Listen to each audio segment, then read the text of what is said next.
I am solid in freezers. In reverse, I can flow. My chemical formula is H2O. I'm so important for you. Who am I?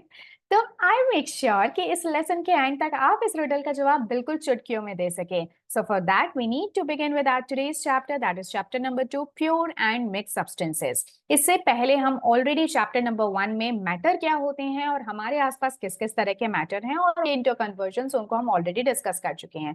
तो आप please, अगर आपने नहीं देखा है तो जाके पहले उस वीडियो को देखें, क्योंकि यहाँ से हम धीरे धीरे करके केमिस्ट्री को बेस से स्टार्ट करते हुए बिल्कुल हाईएस्ट लेवल तक लेकर चलेंगे. तो इट्स वेरी इंपॉर्टेंट कि आपके बेसिस, आपके फंडामेंटल्स साथ के साथ क्लियर होते चले. Now coming on to the introduction of pure and mix substances. देखो, हम देख चुके हैं ऑलरेडी अपने पुराने चैप्टर में कि हमारे आसपास में बड़े सारे तरह के फिजिकल स्टेट्स रहती हैं, जैसे कि सॉलिड स्टेट हो गई, लिक्विड स्टेट हो गई, गैसियस स्टेट हो गई. तो डिफरेंट डिफरेंट ये स्टेट्स जो है हमारे आसपास हमें नजर आती हैं. ये जो सॉलिड, लिक्विड और गैसियस स्टेट्स हैं, इनको आपस में एक दूसरे के अंदर कन्वर्ट भी किया जा सकता है, जिसको हम already inter conversion of physical states के अंदर डिस्कस कर चुके हैं, जहां पे हमने melting point, boiling point, condensation point, sublimation point, बहुत सारी इस तरह की बातें की थी. तो आप प्लीज जाके एक बार उस चैप्टर को देख लीजिएगा. इस चैप्टर में हमें पढ़ना है प्योर सब्सटेंसेस के बारे में और मिक्स सब्सटेंसेस के बारे में, कि ये प्योर सब्सटेंस आखिर क्या होता है. अब आप कहोगे कि प्योर तो हमें पता है, प्योर मतलब जो शुद्ध हो.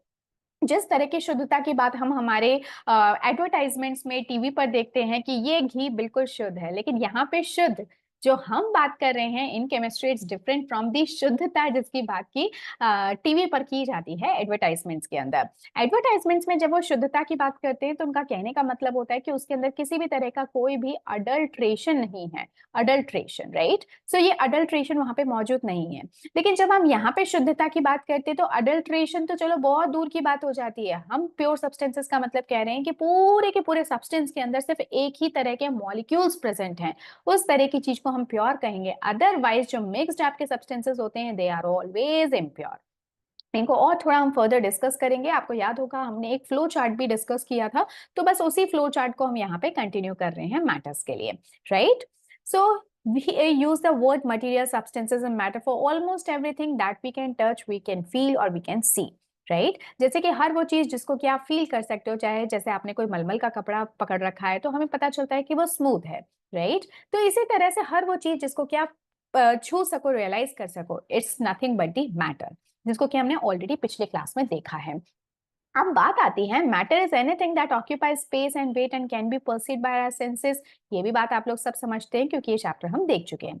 Material is a term used to refer a particular kind of matter. जब आप वर्ड यूज करते हैं मैटर, मैटर जो होता है ना वो तो एक बिगर पिक्चर है, लेकिन जब आप वर्ड यूज करते हैं मटेरियल, तो मटेरियल किसी एक पर्टिकुलर ऑब्जेक्ट को रिप्रेजेंट करता है. अब वो ऑब्जेक्ट आपका क्या हो सकता है? वो कोई आपका प्योर सब्सटेंस हो सकता है, जैसे कि अगर हम यहाँ बात करें, एक फैब्रिक जो है वो एक मटेरियल हुआ जिस पे आप ड्रॉ करते हो, जहां पे आप लिखते हो. जैसे अभी मैं आपको जहां पढ़ा रही हूँ वो एक मटेरियल है. अब सब्सटेंस क्या टर्म होती है? ये सब बहुत कॉमन टर्म्स हैं, लेकिन ये हम यूज करते हैं अपने डेली लाइफ में बहुत कॉमनली, तो इनका मतलब हमें पता होना चाहिए. Substance is a matter of specific kind of particle, pure substance और पार्टिकल्स मिक्स सब्सटेंसेस. तो ये आपके प्योर भी हो सकते हैं, इम्प्योर स्टेट में भी हो सकते हैं. इस तरह के मैटर को ही हम सब्सटेंसेस कहते हैं. जैसे कि अगर प्योर मैटर की बात करें तो जो आपकी गोल्ड, बिस्किट, ये सब हुए, ये सब प्योर मैटर हो गए. रेन वाटर की अगर हम बात करें तो रेन वाटर के अंदर डस्ट भी होती है, उसके अंदर पानी है, उसके अंदर कंटामिनेंट्स हैं, उसके अंदर स्मोक है, बहुत सारी अलग अलग चीजें हैं. तो वो रेन वाटर को क्या बना देता है? अ मिक्स्ड मैटर. सही बात है. ये जो मैटर की कुछ प्रॉपर्टीज अभी हम डिस्कस करने वाले हैं, ये ऑलरेडी हम पढ़ चुके हैं, तो इसको मैं बहुत फटाफट से लेकर चलती हूँ. कि मैटर वो होते हैं जिनके अंदर की मासेस होते हैं. ठीक है, मासेस होते हैं यानी कि उनका अपना कुछ वजन होगा, चाहे वो कोई भी मैटर हो, चाहे वो सॉलिड हो, चाहे वो लिक्विड हो, कुछ ना कुछ गैस हो, उनका कुछ ना कुछ अपना वजन जरूर होगा. एक्सपेरिमेंटली जिनको हमने पुराने चैप्टर में देखा था, right. Some things we feel don't have the mass. हमें ऐसा लगता है कि उनके अंदर मास नहीं है, बट ऐसा है नहीं. एक्चुअली उनके अंदर कुछ मास होता है. जैसे कि हवा हमारे आसपास जो है, हमें लगता है कि उसका कोई मास नहीं, क्योंकि वो इतनी हल्की लगती है, हमें उसका कोई वजन फील नहीं होता अपने ऊपर. लेकिन ऐसा बिल्कुल भी नहीं है. जब आप गाड़ी चलाते हैं, जब आप साइकिल चलाते हैं, चाहे आप जो बलून है, जब आप उसके अंदर से हवा निकालते हैं, so you are been able to feel some air coming out of there, जो कि आपको अपने फेस के ऊपर फील होती है. So what is that? इससे हमें पता चलता है कि yes, some air is over there, और जिसके अंदर कुछ मास है, उसका कुछ एग्जिस्टेंस. ठीक है, तो ये तो गई पहली बात। दूसरी बात, ये कुछ ऑक्यूपाई करते हैं स्पेस, कुछ ना कुछ वजन जरूर कैरी, वजन के बाद में कुछ ना कुछ जगह जरूर कैरी करेंगे।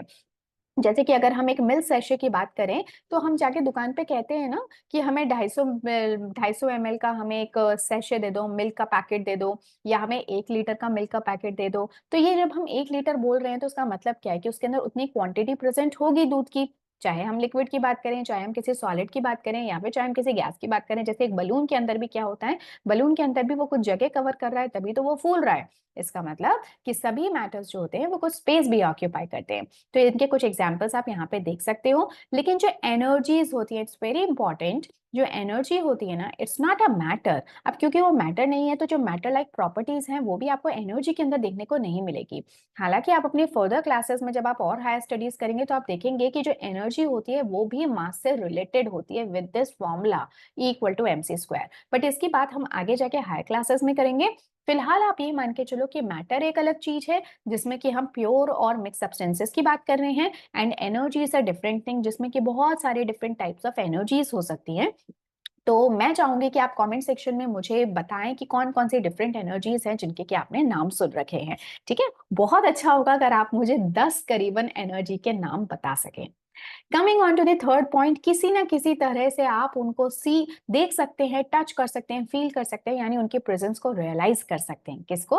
मैटर को। जैसे अभी थोड़ी देर पहले मैंने आपको एग्जांपल दिया था कि जब आप साइकिल के ऊपर हैं और आप बहुत तेज साइकिल चलाते हैं, तो ऐसे में जो हवा है ना वो आप उसको फील कर पाते हो अपने मुंह के ऊपर, इजंट इट? तो ये जिस चीज को आप फील कर पा रहे हो, विंड को आप फील कर पाते हो, वो क्या है? वो बताता है कि वहां पर भी कुछ हवा जो है वो मौजूद है, भले ही वो हमें दिखाई ना दे, भले ही हमें उसकी स्मेल ना आए, भले हमें उसका कोई कलर ना नजर आए, बट यस इट्स देयर। ठीक है, तो ये कुछ 3 प्रॉपर्टीज होती हैं जो कि सभी मैटर के अंदर मौजूद होती हैं। उनका कुछ मास होता है, उनका कुछ वॉल्यूम होता है, और किसी न किसी सेंस ऑर्गन से आप उनको फील कर सकते हो। अब बात आती है क्लासिफिकेशन ऑफ मैटर की, तो आपको ध्यान होगा क्लासिफिकेशन ऑफ मैटर मैं आपके साथ ऑलरेडी डिस्कस कर चुकी हूँ। सो आई आई होप कि आपको वो चीज याद होगी, बट मैं एक बार आपको बहुत क्विकली बता देती हूँ, क्योंकि आई रियली डोंट वांट कि अगर आप में से कोई ऐसा है जो कि पहली बार क्लास में आ रहा है यहाँ पे, तो वो उस चीज को मिस करे। It's very important. देखो, जो मैटर होता है ना उसको आप फिजिकल वे में और केमिकल वे में क्लासिफाई कर सकते हो, यानी कि केमिकल कॉम्पोजिशन के बेसिस पे। तो जब हम फिजिकल स्टेट के बेसिस पे बात करते हैं तो सॉलिड, लिक्विड और गैस फिजिकल स्टेट होती है। इसके अलावा दो और हैं, बोस-आइंस्टीन कंडेंसेट और एक होते हैं प्लाज्मा स्टेट। बट ये दोनों स्टेट्स हमें थोड़ा कम देखने को मिलती है because they are present at certain wear temperatures, मतलब या तो बहुत ठंडे टेम्परेचर पे या बहुत ही गर्म टेम्परेचर पे। बीएससी आपको सुपर कूल टेम्परेचर्स पे मिलेगा और प्लाज्मा स्टेट आपको सुपर हॉट टेम्परेचर्स पे मिलेगी। अगर हम केमिकल कॉम्पोजिशन के रेस्पेक्ट में बात करें तो सब्सटेंसेस आपके प्योर हो सकते हैं या फिर वो इम्प्योर हो सकते हैं। अब जब प्योर सब्सटेंसेस की, इन्हीं दोनों को आज की इस क्लास में हम डिस्कस करने वाले हैं। प्योर सब्सटेंस आपके एलिमेंट्स हो सकते हैं या कंपाउंड्स हो सकते हैं। फर्दर इन एलिमेंट्स को आप मेटल, नॉन मेटल्स या फिर मेटेलॉइड्स के अंदर आप इनको डिवाइड कर सकते हो। कंपाउंड्स को आप ऑर्गेनिक या फिर इनऑर्गेनिक कंपाउंड्स में डिवाइड कर सकते हो। इम्प्योर सब्सटेंसेस को आप मिक्सचर्स भी कहते हो। ये मिक्सचर्स दो तरह के होते हैं, एक तो होता है होमोजेनस, एक होता है आपका हेट्रोजेनस। होमोजेनस मिक्सचर्स को हम सॉल्यूशंस भी कहते हैं, और हेट्रोजेनस मिक्सचर्स हमारे दो टाइप के होते हैं, कोलॉइड हो सकते हैं या फिर सस्पेंशन हो सकते हैं। Is that clear? तो ये बेसिक क्लासिफिकेशन मैं आपके साथ ऑलरेडी डिस्कस कर चुकी हूँ पहले वाले चैप्टर में, तो आप चाहे तो वहां से और इसकी डिटेल्स देख सकते हो। अब इसी क्लासिफिकेशन ऑफ मैटर में सबसे पहले हम बात करेंगे प्योर सब्सटेंसेस की। प्योर सब्सटेंसेस का मतलब हुआ वो सब्सटेंसेस जो कि पूरी तरह से एक ही तरह के पार्टिकल से मिलके बने होते हैं। चाहे तो ये पार्टिकल्स आपके एटम्स हो सकते हैं, चाहे ये कोई आपके मॉलिक्यूल्स हो सकते हैं, चाहे ये आपके कोई आयंस हो सकते हैं, जो भी कुछ हो, लेकिन वो एक ही तरह के पार्टिकल से अगर मिलकर बने हो throughout the whole structure, whole material, तो उसी को हम कहेंगे pure substance. A pure substance has a uniform composition, contains the particle of only one kind and has a definite set of properties। क्योंकि एक ही तरह के पार्टिकल से मिलके बने हैं तो एक ही तरह की फिजिकल और एक ही तरह की केमिकल प्रॉपर्टीज आपको थ्रू आउट द मटीरियल देखने को मिलती है। Very important. अब बात करें कि क्या क्या कैरेक्टरिस्टिक्स होते हैं, उससे पहले हम कुछ एग्जांपल्स देख लेते हैं। जैसे कि अगर मैं आपसे कहूं कि भाई हमारे घर में जो है मैं एक आयरन का रॉड यूज कर रही हूँ किसी भी काम के लिए, लेट्स से, तो वो जो आयरन का रॉड है, जब मैंने कहा आपसे कि वो आयरन का रॉड है, सो इट मींस दैट कि वो थ्रू आउट दिस रॉड वो सिर्फ और सिर्फ आयरन के ही डिफरेंट पार्टिकल से मिलकर बना है। इसी तरह से अगर मैं आपसे कहती हूँ कि भाई हमारे घर में जो है कोई एक जग है जो कि किसका बना है, कुछ इस तरह से मैं जग को बना देती हूँ, तो एक जग है जिसको कि हम यूज करते हैं एंड इट्स अ कॉपर जग। तो कॉपर जग जैसे ही मैंने बोला तो इसका मतलब ये है कि थ्रू आउट दिस जग सिर्फ और सिर्फ यहाँ पे कॉपर के ही पार्टिकल्स मौजूद हैं, इजंट इट? अदरवाइज अगर हम ऐसा कहते हैं कि जो मेरे घर में मान लो लेट्स से कि कोई आयरन का, अगेन कोई आयरन का बर्तन है, आयरन की कढ़ाई और आयरन के सामान हम लोग कई सारे यूज करते हैं ना। सो ये सब चीजें जब हम बोल रहे हैं कि भैया आयरन की है, तो इसका मतलब हम मान के चल रहे हैं कि थ्रू आउट उसके अंदर आयरन ही प्रेजेंट है। हालांकि कभी कभी उनके अलॉयज जो हैं वो भी प्रेजेंट होते हैं, पर वो मटेरियल तब चेंज हो जाएगा। This is what I mean to say. इसका मतलब कि इनके अंदर इनके अलावा और कोई दूसरा पार्टिकल मौजूद नहीं है। Is that clear? सो यहाँ पे हम कुछ कैरेक्टरिस्टिक्स की बात कर लेते हैं। क्या क्या कैरेक्टरिस्टिक्स होती है? कैरेक्टरिस्टिक्स का मतलब हो गया क्या क्या फीचर्स आपको देखने को मिलेंगे इन प्योर सब्सटेंसेस के अंदर। जैसे कि जो प्योर सब्सटेंस होते हैं ना, वो सिर्फ एक ही तरह के पार्टिकल से मिलकर बने होते हैं, जैसे कि अभी हमने कुछ एग्जांपल्स देखा।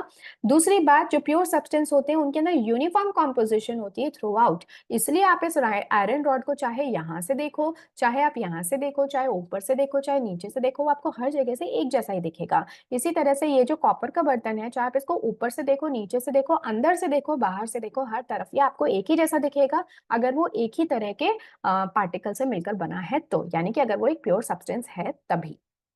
तीसरी बात, a pure substance has a definite and unique set of properties. क्योंकि एक ही तरह के पार्टिकल से मिलकर बना है तो इसीलिए एक ही तरह के प्रॉपर्टीज भी ये शो करते हैं। A pure substance can not B simplified into simpler substance by physical methods. अब क्योंकि ये ऑलरेडी अपनी सिंपलेस्ट फॉर्म में प्रेजेंट है, सबसे सिंपलेस्ट जो फॉर्म हो सकती थी उसमें ये ऑलरेडी मौजूद है, तो इनको और ज्यादा सिंप्लीफाई नहीं किया जा सकता। कहने का मतलब है कि इन पार्टिकल्स को और ज्यादा नहीं तोड़ा जा सकता। अब भाई आप आयरन के अगर किसी पार्टिकल को तोड़ना चाहो तो तोड़ने का क्या मतलब बनता है कि आपको उसमें से या तो इलेक्ट्रॉन निकालना पड़ेगा या डालना पड़ेगा, कुछ ऐसा ही कुछ करोगे। लेकिन यहाँ पे केमिकल रिएक्शन की तो बात ही नहीं हो रही। हम तो चाह रहे हैं कि क्या कोई प्रोसेस ऐसा है जो फिजिकली हो सके, तो फिजिकली ऐसा बिल्कुल पॉसिबल नहीं है क्योंकि ये ऑलरेडी अपनी सिंपलेस्ट स्टेट में मौजूद है।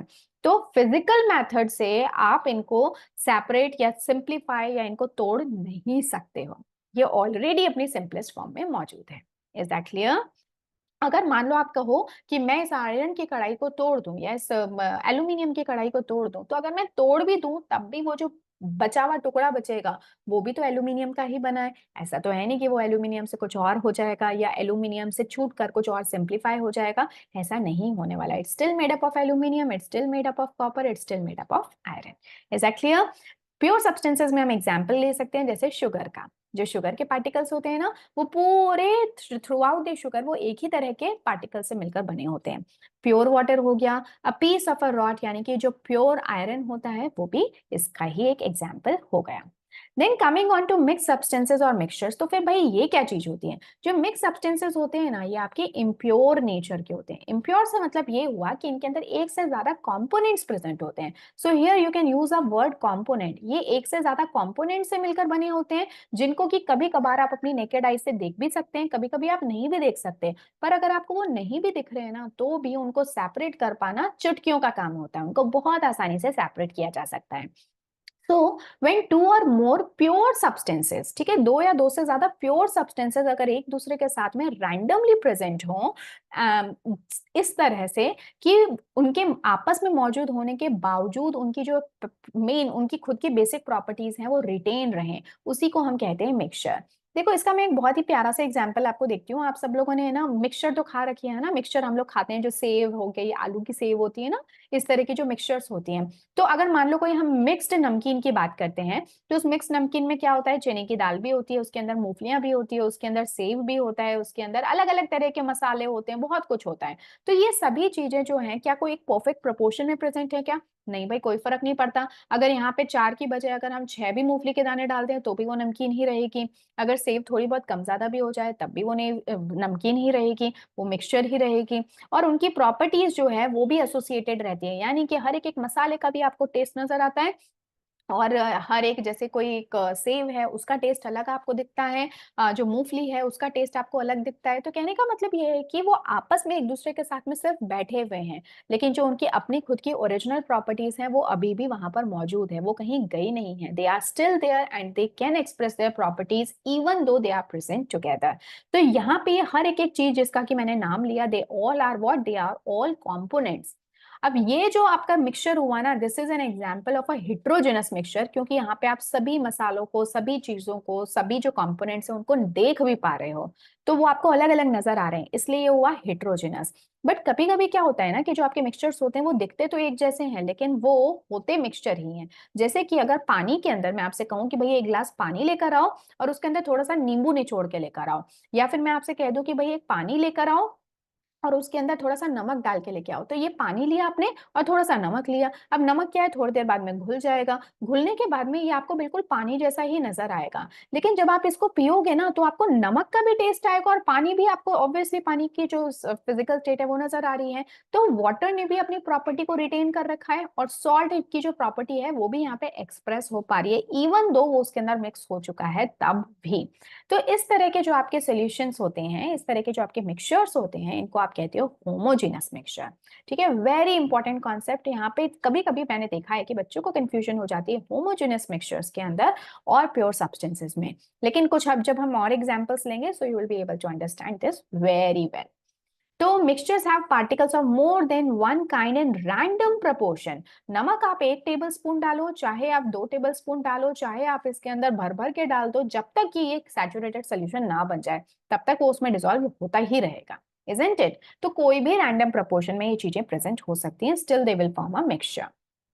जैसे कि कुछ एग्जांपल्स देखते हैं। Iron in the mixture is attracted by the magnet. अगर मान लो मैं कुछ मान लो एक सैंड लूं, ठीक है, एक मैंने बाउल लिया जिसके अंदर मैंने क्या लिया, सैंड, और सैंड के अंदर मैंने कुछ जो है ना आयरन की फिलिंग्स को डाल दिया। तो आपको पता है कि although they are present together, मैं सैंड के पार्टिकल को भी देख पा रही हूँ, मैं आयरन के पार्टिकल्स को भी इजीली देख पा रही हूँ। लेकिन जैसे ही मैं एक मैग्नेट को लेकर आऊंगी ना, तो मैग्नेट क्या करेगा, जो आयरन आयरन के पार्टिकल है उनको तो अपने ऊपर चिपका लेगा, आयरन की फिलिंग्स को तो चिपका लेगा, और सैंड जो है वो पीछे ही रह जाएगी। तो देखो कितना आसानी से हमने इन दोनों को आपस में एक दूसरे से अलग कर दिया। ऑल्दो जो सैंड है वो भी एक प्योर सब्सटेंस है और जो आयरन फिलिंग्स है वो भी एक प्योर सब्सटेंस है, पर इन दोनों के ही मिक्सचर को हम क्या कहेंगे, एक मिक्सचर कहेंगे, एक इम्प्योर मिक्सचर कहेंगे। Is that clear? और इस मिक्सचर में होने के बावजूद जो सैंड और आयरन है, या सॉल्ट और आयरन जैसे यहाँ पे इन्होंने दे रखा है, उनकी प्रॉपर्टीज रिटेन रहती है, तभी तो आप उसको मैग्नेट से अलग कर पा रहे हो। आई बात समझ में? तो by using a simple magnet आप बहुत आसानी से आयरन को सेपरेट कर पाए। दैट मीन्स कि components of the mixture can be separated by simple physical methods and it's very very easy, it's quite easy in the case of mixture. But ऐसा काम आप इनके लिए प्योर सब्सटेंसेस के केस में नहीं कर पाओगे। ठीक है, वहां पे आप उनको फर्दर सिंप्लीफाई इतनी आसानी से नहीं कर पाओगे, और अगर आपको करना भी है, तोड़ना भी है, तो आपको केमिकल रिएक्शंस की जरूरत पड़ेगी। तीसरी बात अगर हम करें, the composition of the mixtures can be changed. जैसे कि मैंने आपसे कहा, भैया आपने एक ग्लास लिया है, एक ग्लास के अंदर मैंने आपसे कहा नमक डाल के लेकर आओ। अब आपको समझ में नहीं आया कि कहा तो नहीं मैम ने कि कितना जो है नमक उसमें डालना है, तो आपने पहले तो सोचा कि थोड़ा पिंच नमक डाल देता हूँ, फिर आपने सोचा कि नहीं नहीं यार, पिंच तो नहीं कहा होगा, थोड़ा सा ज्यादा ही कहा होगा, फिर आपने क्या किया, उसके अंदर 1 टेबल स्पून डाल दिया। फिर आपको लगा पता नहीं यार 1 टेबल स्पून काफी है कि नहीं है, एक काम करता हूँ 2 टेबल स्पून डाल देता हूँ, है ना? तो चाहे आपने पिंच डाला, चाहे आपने 1 TSP डाला, चाहे आपने इसमें 2 टेबल स्पून डाला, चाहे आपने कुछ भी डाला हो, हर बार वो से एक आपको यूनिफॉर्म मिक्सचर मिल रहा है, एक सोल्यूशन ही मिल रहा है। तो यहाँ पे रैंडम कॉम्पोजिशन होती है।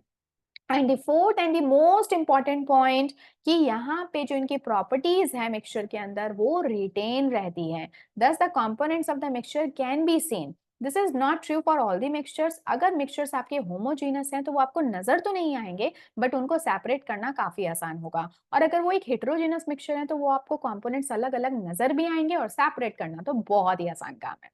अब कुछ एग्जाम्पल देख लेते हैं फटाफट से। देखो, जो आपका शरबत होता है ना, फ्रूट जूस है, ये सब किसके मिक्सचर हैं, शुगर के, वाटर के, और कुछ फ्रेग्रेंस उनके अंदर या फ्रूट पल्प जो है वो डाल दिए जाते हैं, तो ये कुछ मिक्सचर्स हो गए।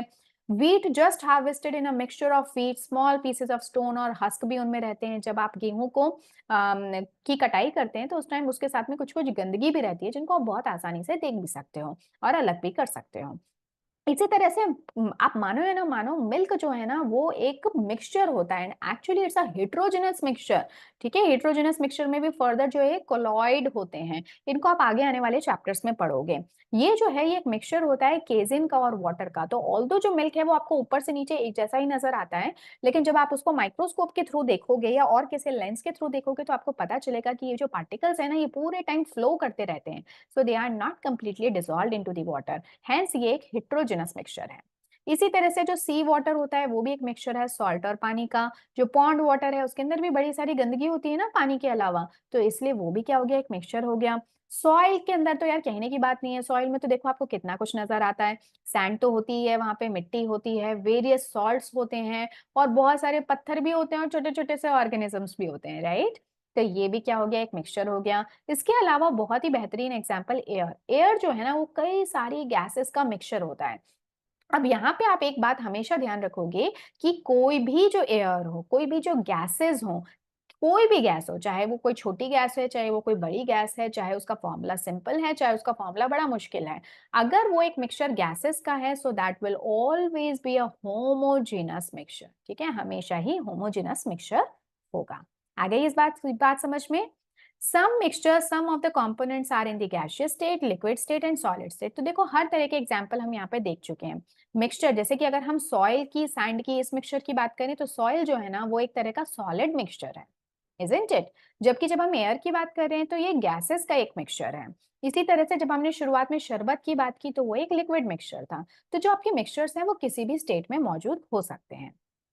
उसके अलावा the components in a mixture can be separated by physical methods. बहुत इंपॉर्टेंट ये पॉइंट है, किसी ना किसी सिंपल से फिजिकल मेथड से, चाहे उनको इवेपोरेट करके, चाहे बॉईल करके, चाहे मैग्नेट के थ्रू, चाहे मैनुअली, मतलब कि अपने आप से, अपने हाथों से आप उनको बहुत आसानी से सेपरेट कर सकते हैं। नो एनर्जी इज एब्जॉर्ब्ड और released in the formation of a mixture, क्योंकि ये कोई केमिकल बॉन्ड नहीं है। ठीक है, मैं यहाँ लिख देती हूँ, यहाँ पे कोई केमिकल बॉन्ड नहीं बन रहा है, इसलिए किसी भी तरह की एनर्जी इन्वॉल्व नहीं है। ये बिल्कुल वैसी ही बात है कि मैंने आपसे कहा कि भाई आप एक काम करो कि ज्योमेट्री बॉक्स लो और उस ज्योमेट्री बॉक्स के अंदर सभी के सभी जो काम में आने वाली चीजें हैं ना वो रख लो। तो आपने क्या किया, वहां पे पेन भी रख लिया, आपने उसके अंदर एक पेंसिल भी रख ली, अब आपने उसके अंदर एक इरेजर भी रख लिया, उसके अंदर आपने एक प्रोटेक्टर भी रख लिया, उसके अंदर आपने एक रूलर भी रख लिया। अब ये सारी चीजें रखने के बाद में क्या ये आपस में एक दूसरे के साथ घुल मिल जाएंगी क्या? नहीं भाई, सब कुछ आपको बाद में भी सेपरेटली नजर आएगा ना। तो ये जो मैंने आपको यहाँ पे बताया, what is this, it's nothing but a mixture. ये क्या है, मिक्सचर है बहुत अलग अलग चीजों का। पर यहाँ पे कोई केमिकल बॉन्ड थोड़ी बना है, बस वो एक साथ एक दूसरे के साथ में बैठे हुए हैं। आई बात समझ में। तो इस तरह के जो आपके मिक्सचर्स होते हैं ना, इन्हीं को ही हम क्या कहते हैं, इनको हम कहते हैं मिक्सचर कहते हैं, लेकिन ये आपके हेट्रोजेनस मिक्सचर्स। आ गई बात समझ में। चलो अब बात करते हैं identifying pure and mix substances. भाई हमें पता कैसे चलेगा कि कौन तो प्योर है और कौन जो है वो मिक्स्ड प्योर है या फिर इम्प्योर सब्सटेंसेस हैं। तो हम हालांकि बहुत सारे एग्जांपल्स के थ्रू ऑलरेडी इनको समझ चुके हैं, लेकिन फिर भी चलो ट्राई करते हैं इसको और देखने की।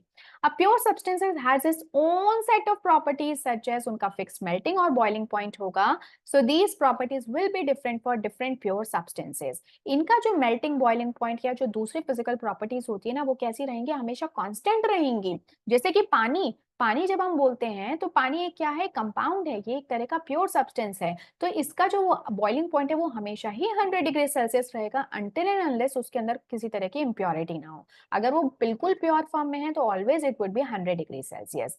लेकिन जब आप उसके अंदर शुगर ऐड कर दोगे, कॉमन सॉल्ट ऐड कर दोगे, तो हाँ थोड़ा बहुत फ्लक्चुएट हो सकता है। So the properties of the sugar are different from those of the common salt, right? The taste and ability of sugar to dissolve in water is different for the different salt. तो जब भी कोई एक pure substance बनता है ना, तो pure substance की अपनी प्रॉपर्टीज ही अलग होती हैं, वो पूरी सेट ऑफ प्रॉपर्टीज अलग होती हैं। लेकिन जब हम एक मिक्स सब्सटेंस की, एक इम्प्योर सब्सटेंस की बात करते हैं, तो वहां पे सभी कंपोनेंट्स क्योंकि सिर्फ एक दूसरे के साथ में बैठे हुए हैं, इसलिए उनकी प्रॉपर्टीज क्या रहती हैं, सबकी सब नजर आती हैं, एक्सप्रेस होती हैं। ठीक है, यानी कि उनका कलर, उनका टेस्ट, उनका बॉइलिंग पॉइंट, उनका मेल्टिंग पॉइंट, सभी का अपना अलग अलग है। तो यहाँ पे आपको अगर मेल्टिंग या बॉइलिंग पॉइंट की बात की तो आपको रेंज ऑफ बॉइलिंग पॉइंट या मेल्टिंग पॉइंट की वैल्यूज मिलती है, ना कि कोई एग्जैक्ट। यहाँ पे आपको एग्जैक्ट वैल्यूज मिलती थी क्योंकि एक ही तरह का सब्सटेंस होता था, जैसे कि वाटर। बट अगर मैं मान लो कोई बात करूं आपसे, जैसे लेट से हम कोई एग्जांपल ले सकते हैं, जैसे कि हम सॉइल की बात करें तो सॉइल के अंदर बड़े सारे कंपोनेंट्स है ना, तो इन सभी कंपोनेंट्स का अपना मेल्टिंग और बॉइलिंग पॉइंट का अलग अलग होगा। तो हम एज अ होल सॉइल का कोई परफेक्ट मेल्टिंग या बॉइलिंग पॉइंट नहीं दे सकते, क्योंकि हर किसी का अपना अलग अलग है और सब अपने अपनी प्रॉपर्टीज को लेकर चल रहे हैं। तो यहाँ पे आपको रेंज ऑफ बॉइलिंग या मेल्टिंग पॉइंट नजर आएंगे। Pure water boils at 100 degree Celsius, जैसा कि हमने देखा। तो ऐसा इसलिए हो पा रहा है क्योंकि it's a pure substance. In a cup of T, sugar, T decoction, जैसे कि अगर हम चाय कोई बनाते हैं तो अब हम चाहें कि भाई इसका एक परफेक्ट मेल्टिंग पॉइंट हो या बॉइलिंग पॉइंट हो, जैसे कि यहाँ पे हम बॉइलिंग पॉइंट की बात कर लेते हैं, तो अब जो है ना, क्योंकि एक इम्प्योर फॉर्म में आ चुका है, तो अब आपको एक प्रॉपर यहाँ पे 100 डिग्री सेल्सियस का बॉइलिंग पॉइंट नजर नहीं आएगा। और देखो, जो टी का आपको टेस्ट आता है ना, वो इसी वजह से आ पाता है क्योंकि उसके अंदर बड़े सारे अलग अलग कंपोनेंट हैं। जब वो आपस में एक दूसरे के साथ मिक्स भी हो जाते हैं ना, तो भी हर कोई अपना अपना जो टेस्ट है वो आपको देता है। शुगर का अपना अलग टेस्ट आता है, चाय की पत्ती का अलग टेस्ट आता है, पानी का ऑफ कोर्स एक मीडियम आपको नजर आता है, मिल्क का एक अलग टेस्ट और कलर नजर आता है। फाइनली जो चाय बनती है वो इन्हीं सबके मिक्सचर से मिलकर बन रही है, जिसका कि अपना एक अलग हर चीज का फ्लेवर होता है। अब आप इसमें इलायची भी डाल दोगे या चाय का मसाला डाल दोगे तो उसका भी अभी अपना एक अलग फ्लेवर आएगा। आप ऊपर से उसमें क्रीम डाल दोगे तो उसका एक अलग फ्लेवर आएगा। So this kind of a thing is what it's called as a impure या फिर मिक्सचर्स। ठीक है। हालांकि जो चाय आपको नजर आ रही है, अगर मैं आपसे पूछूं किस तरह का मिक्सचर है, तो आप कहोगे होमोजेनस, क्योंकि चाय के बन जाने के बाद में आपको चीनी चाय पत्ती अलग से नजर नहीं आती। आ गई बात समझ में? So then these properties are compared to the known properties of the substances. For an example, a colored liquid and boils at 100 degrees Celsius and freezes at 0 degrees Celsius must be pure water, as these properties are for the pure water. तो ये कुछ examples हम already देख चुके हैं। अब बात कर लेते हैं comparison between the pure substances and mixtures. हम किस तरह से इनका कंपैरिजन कर सकते हैं? तो बड़ा सिंपल है, अब आप समझ चुके हो। जो प्योर सब्सटेंसेस होते हैं वो एक ही तरह के पार्टिकल से मिलकर बने होते हैं, जहां जबकि मिक्सचर्स एक से ज्यादा पार्टिकल से। जो प्योर सब्सटेंसेस होते हैं उनके अंदर यूनिफॉर्म कंपोजिशन होता है, जबकि यहाँ पे नॉन यूनिफॉर्म होता है। प्योर सब्सटेंसेस के अंदर स्पेसिफिक प्रॉपर्टीज होती है उस सब्सटेंस की, जबकि मिक्सचर्स जो है वो बहुत सारे अलग अलग प्योर सब्सटेंसेस से मिलकर बने होते हैं। तो हर किसी की प्रॉपर्टी यहाँ पे एक्सप्रेस होती है और इनकी खुद की कोई स्पेसिफिक प्रॉपर्टी नहीं होती। Pure substances can not be broken down into simpler substance. उनको और फर्दर सिंप्लीफाई नहीं किया जा सकता, क्योंकि वो अपनी सिंपलेस्ट फॉर्म में पहले से ही मौजूद हैं। अगर करना भी है तो आपको केमिकल मेथड्स अप्लाई करने पड़ेंगे, ना कि फिजिकल मेथड से। जबकि जो कंपोनेंट्स हैं मिक्सचर के, उनको बहुत आसानी से आप सिंपल फिजिकल मेथड से इजीली सेपरेट कर सकते हो, क्योंकि यहाँ पे किसी तरह का कोई केमिकल बॉन्ड नहीं बना है। तो बहुत आसानी से वो एक दूसरे के साथ बैठे हैं, उनको आप अलग अलग कर सकते हो। प्योर सब्सटेंसेस जो होते हैं are form due to the chemical change, जबकि formation of mixture is a result of physical change. आपस में दो चीजों को मिलाओ और वो एक मिक्सचर बन जाएगा। लेकिन अगर आपको कोई प्योर सब्सटेंस बनाना है, जैसे कि अगर आपको पानी को बनाना है, तो एक सर्टेन कंडीशन में आपको हाइड्रोजन और ऑक्सीजन गैस को देना पड़ेगा, सो दैट कि आप वहां से पानी बना सको, जिसके लिए आपको अलग अलग चीजों का ध्यान रखना पड़ेगा कि टेम्परेचर क्या रखना है, प्रेशर क्या रखना है, क्या कोई कैटलिस्ट यूज करना है। ऐसी बहुत सारी चीजों को आपको ध्यान में रखना पड़ता है। Clear? Now some specific examples with justification कि भाई क्यों वो तो प्योर सब्सटेंस है और क्यों वो मिक्स सब्सटेंसेस हैं। जैसे कि पहली बात अगर हम करें डिस्टिल्ड वाटर की, डिस्टिल्ड वाटर बिल्कुल प्योर पानी होता है, उसके अंदर सिर्फ और पानी पानी के पार्टिकल्स होते हैं, इसलिए एक प्योर सब्सटेंस हुआ। जबकि जो सॉफ्ट ड्रिंक्स होते हैं ना, वो मिक्स सब्सटेंस हुआ। ऐसा इसलिए क्योंकि उसके अंदर कार्बन डाइऑक्साइड है, उसके अंदर शुगर है, उसके अंदर पानी है, उसके अंदर कलर्स हैं और अलग अलग फ्लेवर्स मौजूद हैं। तो ये क्या हो गया, एक मिक्स सब्सटेंस हो गया। और थोड़ा बहुत ऊपर नीचे भी अगर कर दोगे ना कॉम्पोजिशन में, तो कोई फर्क नहीं पड़ेगा। जैसे कि पेप्सी भी सॉफ्ट ड्रिंक है, कोको कोला भी सॉफ्ट ड्रिंक है और माउंटेन ड्यू भी सॉफ्ट ड्रिंक है। हालांकि इन सबके अंदर इन्हीं चीजों का कॉम्पोजिशन अलग अलग है। इसी तरह से जो केक है वो भी एक मिक्स सब्सटेंस होता है, क्योंकि उसके अंदर ये सभी चीजें, शुगर हो गया, आटा हो गया, या आपका मैदा हो गया, घी हो गया, एग हो गया, या अलग अलग प्रोपोर्शंस में मौजूद होते हैं। बट यार, अगर आपकी मम्मी केक बनाएंगी तो वो कुछ अलग टेस्ट का बनेगा, मैं बनाऊंगी तो कुछ अलग बनेगा, और आप बनाओगे तो कुछ अलग बनेगा। फ्लेवर हो सकता है सबका बहुत अच्छा हो, टेस्ट सबका अच्छा हो, लेकिन कॉम्पोजिशन थोड़ी बहुत ऊपर नीचे हो जाएगी तो केक आइसक्रीम नहीं बन जाएगा, है ना? Still it would be a cake, hence इसलिए ये क्या हुआ, एक मिक्स सब्सटेंस। इसी तरह से चॉकलेट के अंदर भी ये बहुत सारे कंपोनेंट्स होते हैं, थोड़ा बहुत ऊपर नीचे प्रोपोर्शन होने से कोई फर्क नहीं पड़ेगा, still it would be a mixture. Rice की अगर हम बात करें तो जो राइस है ना, वो एक ही तरह के कार्बोहाइड्रेट से मिलकर बना होता है। सेम कार्बोहाइड्रेट के शुगर के मॉलिक्यूल से मिलकर बना होता है एक तरह का rice, hence it's a pure substance. अभी हम कुक्ड राइस की बात नहीं कर रहे, जिसमें कि आपने भैया वेज राइस बना दी, उसके अंदर चार आपने सब्जियां डाल दी, हम उसकी बात नहीं कर रहे हैं। हम सिंपल जो प्लेन व्हाइट राइस होता है उसकी बात कर रहे हैं। इसी तरह से अगर हम ब्रास की बात करें, तो ब्रास जो होता है ना, वो एक तरह का अलॉय होता है। ठीक है, बहुत सारे लोगों को लगता है कि ये एक एलिमेंट है। No, it's not an element, it's a alloy. ये अलॉय है किसका? कॉपर और जिंक का मिलकर। जो आपके फ्रूट जूसेस होते हैं उनके अंदर भी शुगर और ऑर्गेनिक कंपाउंड्स होते हैं, इसलिए ये भी एक मिक्सचर हुआ। मिल्क जो है वो भी एक मिक्सचर होता है क्योंकि इसके अंदर फैट्स भी होता है, carbohydrate, protein, salt, vitamin, water, बहुत सारी चीजें यहाँ पे मौजूद होती हैं। इसलिए हम मिल्क को एक कंप्लीट फूड भी कहते हैं क्योंकि इसमें अच्छा खासा न्यूट्रिशन मौजूद होता है। और मिनरल्स में आपको पता ही है कि इसके अंदर कैल्शियम और ये सब चीजें भी होती है। इसके अलावा गोल्ड जो है ना वो तो एक एलिमेंट है यार, इसका सिंबल होता है AU, तो ये तो एक प्योर सब्सटेंस हुआ। इसका मतलब इसके अंदर कोई मिलावट नहीं है, तो ये एक ही तरह की चीजों से मिलकर बना है। इसी तरह से जो आपका शुगर हुआ वो भी एक प्योर सब्सटेंस है क्योंकि वो एक ही तरह के कार्बोहाइड्रेट से मिलकर बना होता है। अब ये कार्बोहाइड्रेट आपका ग्लूकोज हो सकता है, फ्रक्टोज हो सकता है, सुक्रोज हो सकता है, कोई भी तरह का शुगर हो सकता है, लेकिन एक शुगर का क्रिस्टल एक ही तरह के पार्टिकल से मिलकर बना है, so it's a pure substance. जो आपकी मेडिसिन होती है ना, दे मिक्स सब्सटेंस से होते हैं क्योंकि इनके अंदर अलग अलग तरह की चीजें उनमें ऐड की जाती है, अलग अलग केमिकल्स उनमें ऐड किए जाते हैं ताकि जो एक परफेक्ट एफिकेसी है उस मेडिसिन की वो पाई जा सके। जबकि जो कार्बन है वो तो एक प्योर सब्सटेंस हुआ, इसका सिंबल होता है C, पीरियोडिक टेबल में आसानी से आपको ये नजर आ जाएगा। जैसे कि मैं यहाँ दिखाती हूँ आपको, तो ये देखो, आप अगर जो भी कुछ यहाँ पे 118 एलिमेंट जो ड्रॉ कर रखे हैं ना, सो ऑल दीज 118 एलिमेंट जिनको कि कुछ सिंबल्स की फॉर्म में यहाँ पे शो किया है, ये सभी के सभी क्या हैं, ये सभी के सभी एलिमेंट्स हैं। इनको हम एलिमेंट्स कहते हैं। और अगर और प्रॉपर वे में बताऊं तो ये सब एटम्स हैं, atoms of the element, right. और ये सभी क्या है, प्योर सब्सटेंसेस। क्लियर, ये सभी के सभी जो आपको ब्लॉक्स की फॉर्म में यहाँ पे नजर आ रहे हैं। अब बात कर लेते हैं टाइप्स ऑफ डिफरेंट मिक्सचर्स की। तो मैं आपको ऑलरेडी बता चुकी हूँ दो तरह के मिक्सचर्स होते हैं, कौन कौन से, एक तो होते हैं आपके होमोजेनस मिक्सचर्स, एक होते हैं आपके हेट्रोजेनस मिक्सचर्स। उसके अलावा भी और एक तरीका है क्लासिफाई करने का, सो classification of the mixture based on their physical state. तो ये बड़ा सिंपल सा क्लासिफिकेशन है। एक क्लासिफिकेशन हो सकता है कि सॉलिड सॉलिड का मिक्सचर हो, जैसे कि भाई सैंड को आप आयरन के और सॉल्ट के साथ में मिक्स कर दो। इसी तरह से व्हीट के अंदर जो स्टोन और हस्क है, ये सभी के सभी आपस में सॉलिड कंपोनेंट्स हैं, पर ये एक दूसरे के साथ में प्रेजेंट है रैंडम वे में किसी भी प्रोपोर्शन में, तो ये एक सॉलिड सॉलिड मिक्सचर हुआ। सो when two or more solids are mixed in a random way, a solid mixture is formed, जैसे कि यहाँ पे दिखा रखा है। दूसरा आपकी कैटेगरी हो गई लिक्विड लिक्विड मिक्सचर की। तो पानी के अंदर अगर आपने दूध मिला दिया या दूध के अंदर आपने पानी मिला दिया, तो हुआ क्या, वो अभी भी तो मिक्स वो एक मिक्सचर ही रहा। सो when two or more liquids are mixed in a random way, liquid liquid mixture is formed. जैसे कि पानी के अंदर आप अल्कोहल डाल दो, या फिर पानी और केरोसिन को मिला दो, या फिर पानी और दूध को मिला दो, तो ये सभी लिक्विड लिक्विड मिक्सचर के एग्जाम्पल हो गए।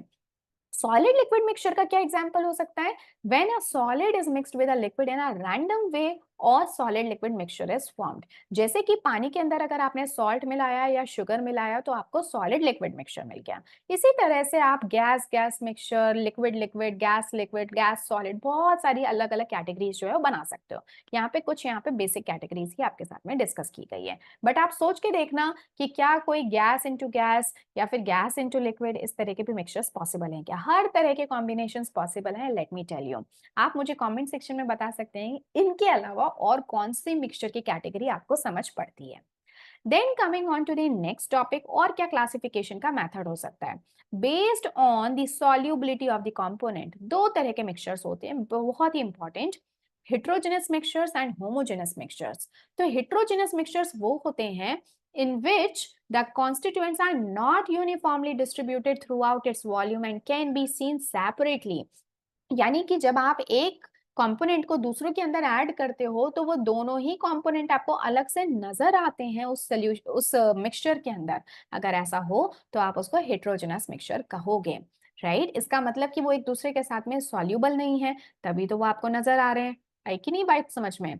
जैसे कि अगर मैं सॉइल की बात करूं तो soil is a mixture of many of the compounds and the elements, its composition changes from place to place.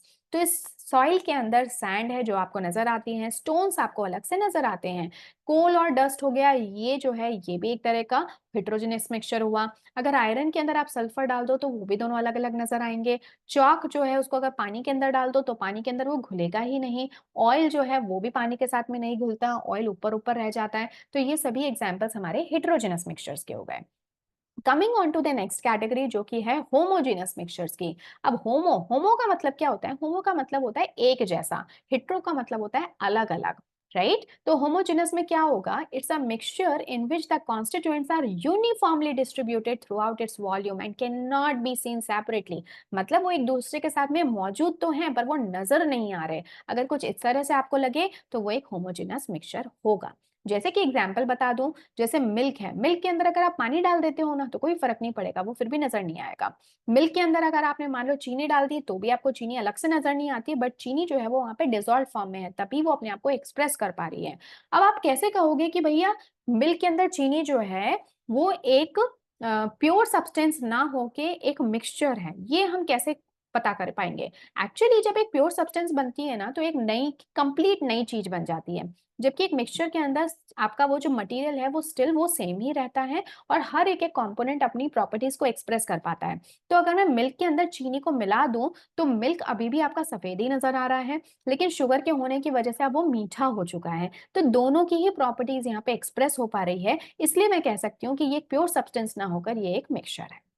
इसी तरह से आप अलग-अलग चीज़ों को कंपेयर कर सकते हो। जैसे कि अगर कोई ब्लू कलर की मेरी इंक है, उस इंक के अंदर अगर मैं पानी मिला दूँ, तो पानी की वजह से वो और ज़्यादा डाइल्यूट हो जाएगा, लिक्विफाई हो जाएगा, लेकिन इंक का कलर फिर भी मेंटेन रहेगा, उसकी स्मेल भी मेंटेन रहेगी। तो इस तरह के जो मेरे मिक्सचर्स हुए, उनको हम कहेंगे होमोजेनस मिक्सचर।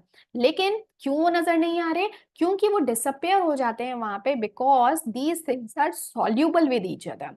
ये कंपोनेंट्स आपस में एक दूसरे के साथ सॉल्युबल हैं, इसलिए वो नजर नहीं आते।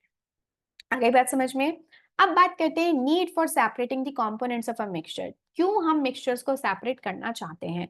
हम मिक्सचर्स को सेपरेट करना चाहते हैं so that we can purify them. जो मिक्सचर्स हैं उनके अंदर एक से ज्यादा तरह के कंपोनेंट्स हैं। अगर मैं चाहती हूँ कि भाई वो अपनी प्योर स्टेट में आ जाए, तो उसके लिए वेरी इंपॉर्टेंट कि हम उनको अलग अलग करें, उन सभी कंपोनेंट्स को एक दूसरे से सेपरेट कर दें, राइट?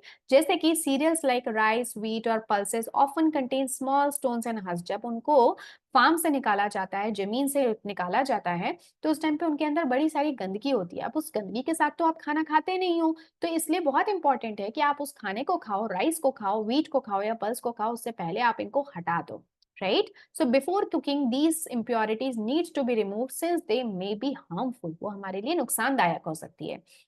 इसी तरह से जो आप सी वाटर है उससे आप क्या कर सकते हो, सॉल्ट को निकाल सकते हो। कॉमन सॉल्ट जो है वो सबसे ज्यादा हमें सी वाटर से ही मिलता है। तो कॉमन सॉल्ट को निकालने के लिए ये बहुत जरूरी है कि सी वाटर से हम पानी को अलग कर दें, सॉल्ट को अलग कर दें, तो इससे हमें हमारा सॉल्ट मिल जाएगा।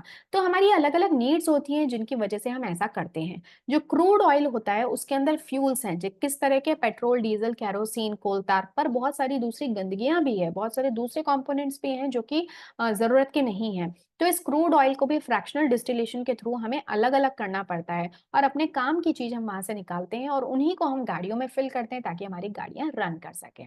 कहने का मतलब ये है कि ये सभी जो चीजें हैं ये अपनी इम्प्योर स्टेट में पहले प्रेजेंट होती हैं, लेकिन इनको इम्प्योर से हम प्योर करते हैं ताकि हम अलग अलग पर्पसेस के लिए इनको काम में ले सकें। पर ये काम करना किस तरह से, इम्प्योर को प्योर में चेंज किस तरह से करना है, उसके लिए हमें कुछ सिंपल सेपरेशन टेक्निक्स को यूज करना होता है। अब किस तरह के टेक्निक्स को अगर मैं पूछूं आपसे, क्या मुझे कोई केमिकल रिएक्शन करनी पड़ेगी या कुछ फिजिकल प्रोसेस से ही मेरा काम हो जाएगा? तो आपको कोई केमिकल रिएक्शन करने की जरूरत नहीं है, फिजिकल प्रोसेसेस काफी हैं। क्यों? क्योंकि यहाँ पे हम बात कर रहे हैं मिक्सचर्स की और उनके कंपोनेंट्स को अलग करने की। और हमें ऑलरेडी पता है कि जो मिक्सचर्स होते हैं they are just sitting with each other, वो एक दूसरे के साथ में बैठे हुए हैं। अब भाई आपके तीन दोस्त जो हैं वो बैठे हुए हैं और आपके पापा मम्मी आ जाए और कहें कि भाई शाम के 7 बज गए हैं, चलो चलो सब अपने अपने घर जाओ, तो ऐसा थोड़ी है कि भई आपके आपका जो है वो एक दिल का टुकड़ा जो है वो अलग हो जाएगा, नहीं, कोई बात नहीं, कल फिर मिल लेंगे। तो ये बस आपस में बैठे हुए थे जिनको आसानी से सेपरेट किया जा सकता है और वापस से आपस से में मिलाया भी जा सकता है। आ गई बात समझ में? सो सेपरेशन टेक्निक्स जो आप यूज करेंगे they are purely some of the physical processes. So separation of the mixture into its component is necessary to remove undesirable and harmful substances and to get desirable substances in their pure form, ताकि हम pure form में उनको लेकर आ सकें जो कि हमारे लिए डिजायरेबल है। अब कई सारी सेपरेशन टेक्निक्स जो है ना उनको हम लोग डिस्कस करने वाले हैं आज की इस क्लास में। Let's see their names. Usually ये पहले देख लेते हैं। First try to find out some of the properties of the component. Usually हम किस फिजिकल प्रॉपर्टी को, किस फिजिकल प्रोसेस को यूज करेंगे, इसके लिए बहुत जरूरी है कि जो हमारा मिक्सचर है हम सबसे पहले उसके बारे में समझें। उसके बारे में, उसके अंदर जो कंपोनेंट्स मौजूद हैं, उनके बारे में हम समझें, वो किस तरह की प्रॉपर्टी शो करते हैं, हम उनके बारे में समझें, उनका क्या सॉल्युबिलिटी है, क्या बॉइलिंग पॉइंट है, क्या मेल्टिंग पॉइंट है, क्या साइज है, क्या डेंसिटी है, क्या विजिबिलिटी है, क्या कलर है, क्या टेक्सचर है। इन सभी चीजों को जब हम आपस में देखेंगे तब हम पिक कर पाएंगे उसके लिए सही मेथड, जो कि हम आसानी से यूज करके उन कंपोनेंट्स को अलग कर सकें। कुछ फिजिकल प्रोसेसेस की यहाँ पे बात की गई है, कुछ टेक्निक्स की, जिनमें कि सीविंग हो गया, hand picking, decantation, evaporation, distillation, winnowing, sedimentation, filtration, centrifugation. तो इन सभी की आज की क्लास में हम शॉर्ट में बात करते हैं कुछ एग्जांपल्स को लेकर। First of all coming on to sieving. Sieving क्या होता है यार? छलनी। छलनी जानते हो ना?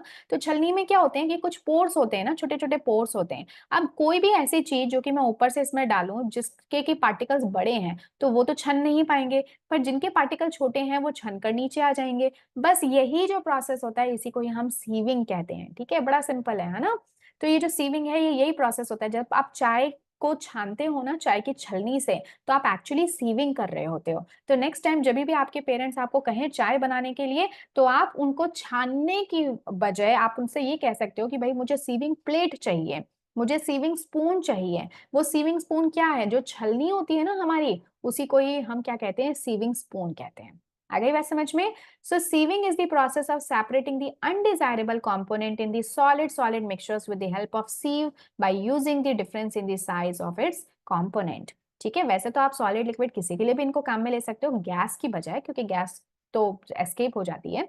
बट आप किसी को भी काम में ले सकते हो। सॉलिड सॉलिड को भी आप यूज कर सकते हो। जैसे कि आप लोगों ने देखा होगा ना, कभी कभी जो है आटे से, मम्मी को देखा होगा कि वो फ्लोर को जब छानती हैं तो उसमें कई सारी गंदगी कंकर भी होते हैं। तो जब आप जो फ्लोर है वो भी अपनी सॉलिड स्टेट में है और जो कंकर है वो भी अपनी सॉलिड स्टेट में है, तो जो कंकर कंकर है वो तो आपके ऊपर रह जाते हैं, और जो फ्लोर है यानी कि जो आटा है वो नीचे आ जाता है। तो ये जो मैंने सेपरेशन यहाँ पे यूज किया छलनी के हेल्प से, it's nothing but a sieving process. ठीक है, इसी तरह से और भी ढेर सारे एग्जाम्पल होते हैं। जब बिल्डिंग बनती है तो उस टाइम पे भी आप मिट्टी को और कंकरों से अलग करते हो इसी प्रोसेस के थ्रू। ठीक है, फाइन सैंड जो है उनको लार्जर स्टोन या पेबल से आप अलग कर सकते हो। इसी तरह से जो कैश्यू नट यानी जो काजू की फैक्ट्री होती है ना, वहां पर भी जो काजू हैं उनको अच्छे बुरे कटे फटे काजू को अलग किया जा सकता है इसी प्रोसेस से। Jeweller separate pearls of the different sizes by this sieving process. अलग अलग साइज के मोतियों को अलग कर सकते हैं। Coins of various denominations are separated by sieving in religious places. ठीक है, तो ये कुछ एग्जांपल्स हो गए। Coming on to second method जो कि है विनोइंग। विनोइंग को आप याद कर सकते हो विंड से। कभी कभी क्या होता है कि कुछ जो आपके कंपोनेंट्स होते हैं ना, उनकी डेंसिटी बड़ी कम होती है, यानी कि वो बड़े हल्के से होते हैं, तो उनको हम हवा की तरह, हवा की हेल्प से हम उनको अलग कर सकते हैं। जैसे कि अगर यहाँ पे एक एग्जांपल है, ये जो पर्सन है वो वीट या जो राइस के ग्रेन है उनको हस्क से अलग कर रहा है। हस्क समझते हो ना? हस्क क्या होता है? वो जो छोटी छोटी वो जो गंदगी रहती है ना उसमें, भूसा जिसको कहते हैं, तो ये भूसा होता है ये। तो भूसा आपको पता है बहुत ही हल्का होता है। तो इसी तरह से क्या होता है कि ये आदमी जब इसको गंदगी को अलग करना है वीट या राइस ग्रेन से, तो वो क्या करेगा? एक प्लेटफॉर्म पे खड़ा हो जाएगा, थोड़ा ऊंचाई पे खड़ा हो जाएगा, और उसको हल्का सा है ना हवा, मतलब ऊंचाई पे खड़ा होने से होगा क्या कि जो हवा है वो ज्यादा लगेगी। अब क्योंकि हस्क जो होता है वो हल्का होता है, तो वो जो है वो एक अलग जगह पे, यानी कि एक हवा की वजह से वो थोड़ा दूर जाके सेपरेट हो जाता है। जबकि जो राइस या जो ग्रेन्स हैं वो थोड़े भारी होते हैं डेंसिटी में, तो वो उसी जगह पे ग्रेविटी की वजह से फॉल कर जाएंगे। तो इस तरह से दो हीप्स हमको मिल गए, दो ढेर हमको मिल गए, और इस तरह से बड़ी आसानी से आपने इन दोनों चीजों को सेपरेट कर लिया। So winnowing is the process of separation of lighter particles from the heavier particle using the wind to carry away the lighter particles। lighter particles थोड़ा दूर जाके इकट्ठे हो जाएंगे, और ऐसा क्यों हो पा रहा है? क्योंकि दोनों ही कंपोनेंट्स की जो डेंसिटी है वो अलग अलग है।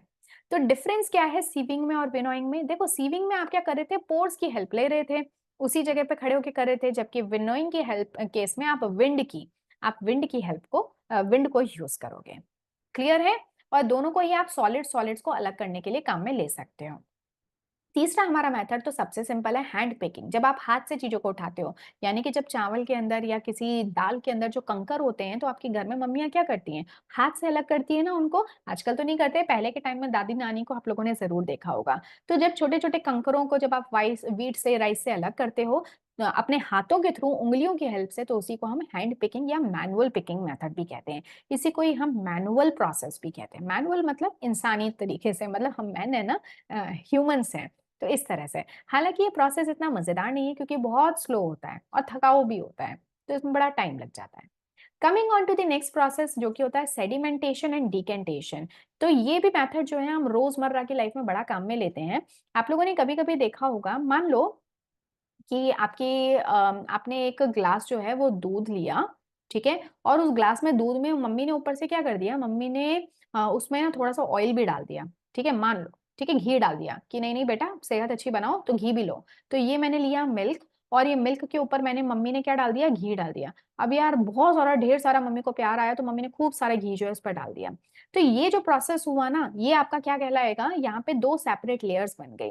अब इस प्रोसेस में हम क्या करेंगे, हमें करना होगा डिकेंटेशन, ताकि मैं इस घी को अलग कर सकूं। तो आपने क्या भी होगा इसको कि आपने हल्का सा इसको टिल्ट करोगे, तो जैसे ही आप टिल्ट करोगे तो पानी ऐसे रह जाएगा, घी कुछ इस तरह से आ जाएगा, और आप बड़े धीरे धीरे तरीके से इसको किसी और के अंदर खाली कर दोगे। तो घी आपका कुछ हद तक अलग हो चुका होगा, और नीचे नीचे क्या रह चुका होगा, मिल्क रह चुका होगा। है कि नहीं बात समझ में? तो यही जो मेरा प्रोसेस होता है डिकेंटेशन, जिसमें आप थोड़ा सा डिक्लाइन करते हो, डिक्लाइन करते हो मतलब कि एक एंगल पे आप डालते हो उसको, तो उसी को हम कहते हैं डिकेंटेशन प्रोसेस। सेडिमेंटेशन क्या होता है, जब कोई भारी चीज जो होती है ना, डेंसिटी की वजह से, ग्रेविटी की वजह से नीचे जाके सेटल हो जाती है। जैसे कि मान लो आपने एक ग्लास लिया, उस ग्लास के अंदर आपने कुछ सैंड डाल दिया, पानी लिया और पानी के अंदर आपने सैंड पार्टिकल्स डाल दिए, तो ये जो सैंड पार्टिकल्स है नीचे जाके बैठ गए ना वजन की वजह से, तो इसलिए ये प्रोसेस क्या हुआ, सेडिमेंटेशन, यानी कि नीचे जाके सेडिमेंटेड हो गए, जबकि पानी पानी आपका जो है वो ऊपर रह गया। अब आप इसका भी डिकेंटेशन कर सकते हो, जब आप इसको टिल्ट करोगे तो होगा क्या कि जो सैंड के पार्टिकल्स हैं वो तो नीचे ही रह जाएंगे, और पानी को आप इजीली इससे सेपरेट कर सकते हो। तो कोई आपने केमिकल रिएक्शन नहीं किया, कुछ भी आपने नहीं किया, बड़ी आसानी से आपने इनको अलग कर दिया। ठीक है, तो इसी मेथड को हम यूज करते हैं रिवर वाटर को प्योरीफाई करने के लिए। हालांकि रिवर का वाटर बहुत ज्यादा होता है, तो इसके लिए आप आसानी से, मतलब हाथों से तो इस काम को डेफिनेटली नहीं कर सकते, नहीं तो कितनी बार ग्लास का पानी लोगे। तो इसके लिए बड़ी बड़ी जो मशीन्स हैं उनको यूज में लिया जाता है। Water obtained from the rivers, ponds, or lakes does not clear up even on the standing. So the clay particles are very fine and don't settle down readily. इसी टाइम पे अगर हम उसके अंदर एलम यानी कि फिटकरी को ऐड कर दें, तो फिटकरी क्या करता है, फिटकरी इन सभी पार्टिकल्स को जो है ना अपने चारों तरफ ट्रैप कर लेता है, तो ये पार्टिकल्स जो है इसके आसपास आके बैठ जाते हैं। अब हम इनको इजीली सेपरेट कर सकते हैं।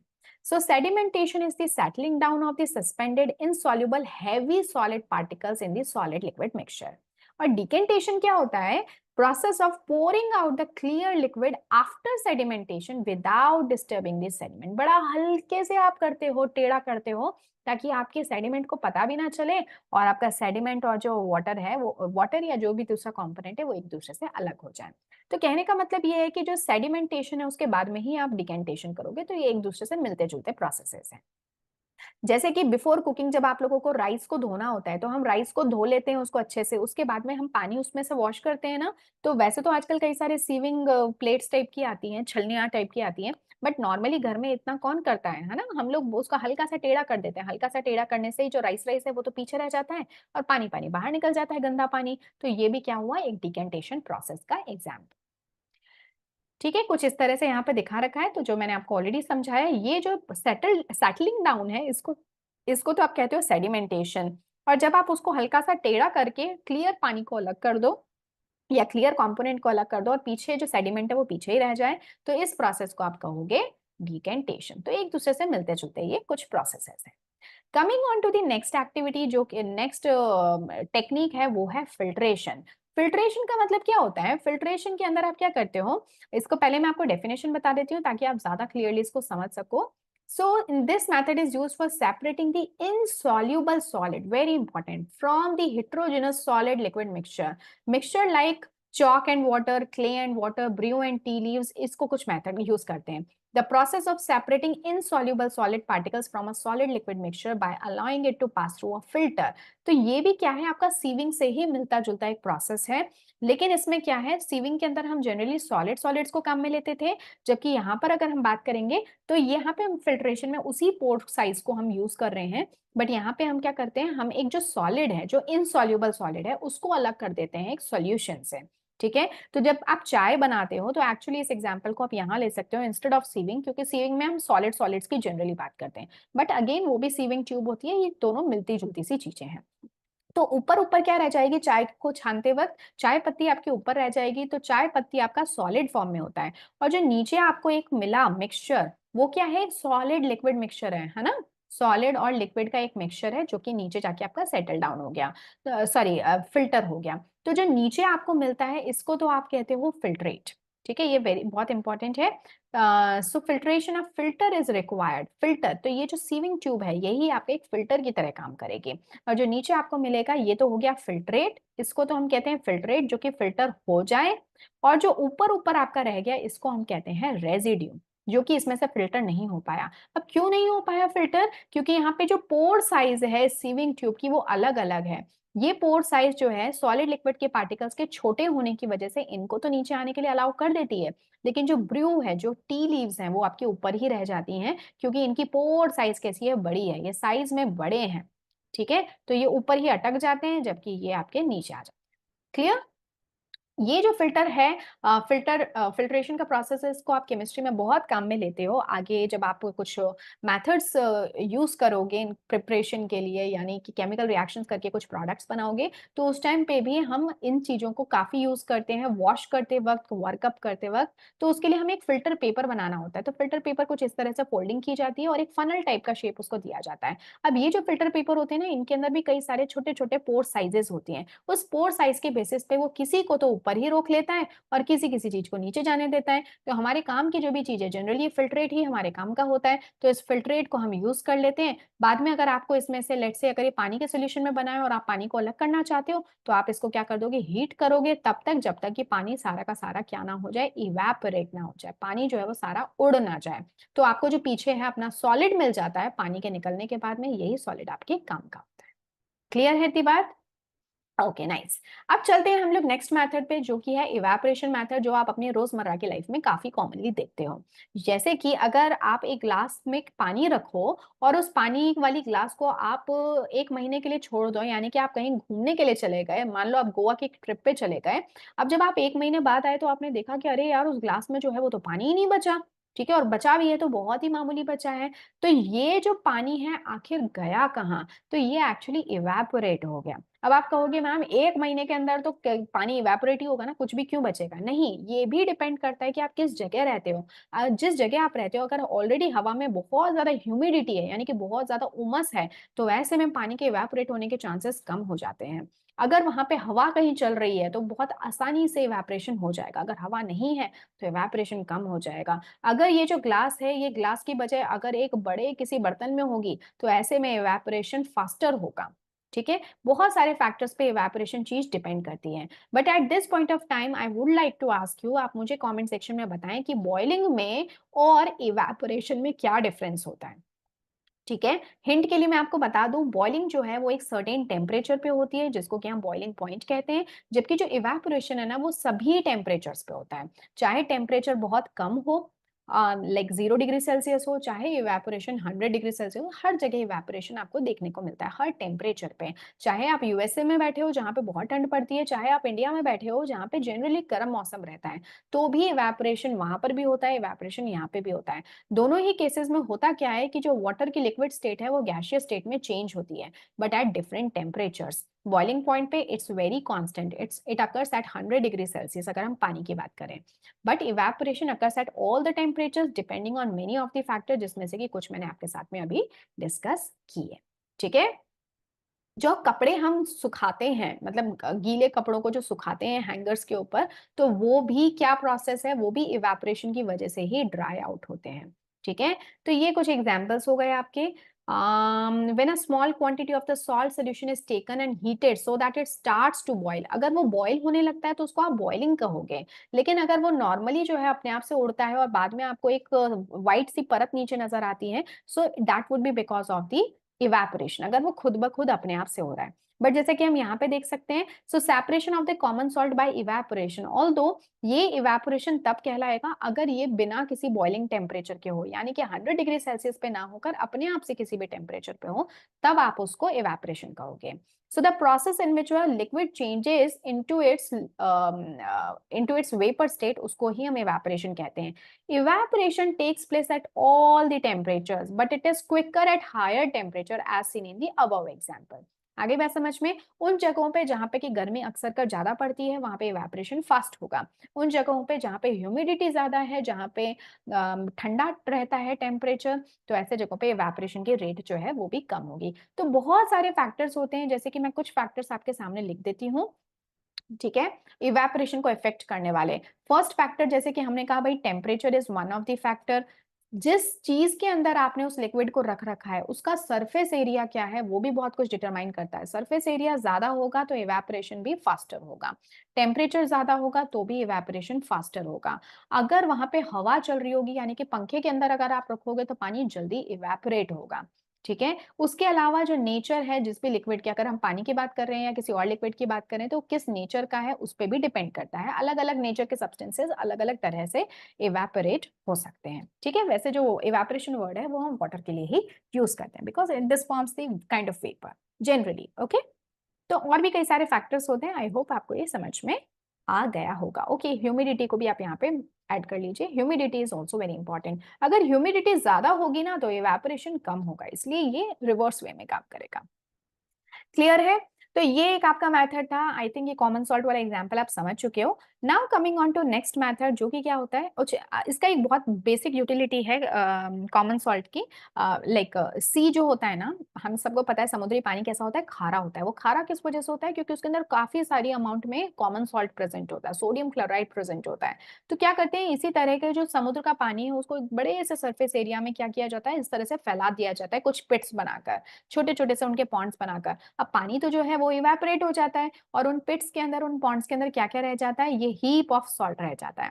इसी सी सॉल्ट को फर्दर हम रिफाइन कर देते हैं, उसको और प्यूरिफाई कर देते हैं, गंदगी निकाल देते हैं और उन्हीं को हम खाने के तौर पे काम में यूज़ करते हैं।